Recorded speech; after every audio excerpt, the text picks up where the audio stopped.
తెలంగాణ రాష్ట్ర వ్యాప్తంగా ఏ మారుమూల పల్లెటూళ్ళకి వెళ్ళినా సరే అక్కడ ప్రభుత్వ పాఠశాల దుస్థితి చూస్తే ఒక్కొక్క విద్యార్థి పడుతున్నటువంటి బాధలు చూస్తే కళ్ళకు నీళ్లు తిరుగుతాయి. సరైనటువంటి వసతులు ఉండవు, తాగడానికి నీళ్లు ఉండవు, వాష్రూమ్కి వెళ్దామంటే బాత్రూమ్లు ఉండవు, కనీసం క్లాస్ రూమ్లలో బ్లాక్ బోర్డులలో సరిలేనటువంటి స్కూళ్ళు చాలా వరకు ఉన్నాయి.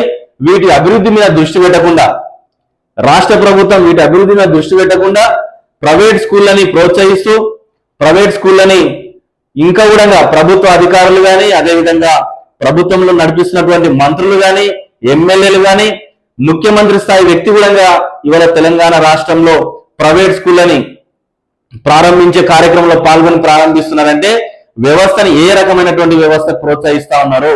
ఇలా బీద ప్రజల పరిస్థితి ఇలా తెలంగాణ రాష్ట్రంలో విద్య అంటేనే అందని ద్రాక్షగా తయారైనటువంటి పరిస్థితి ఈ ప్రభుత్వం కానీ ప్రభుత్వ అధికారులు కానీ చూపిస్తున్నారనే విషయాన్ని తెలంగాణ ప్రజలందరూ గ్రహించాల్సినటువంటి అవసరం ఉంది.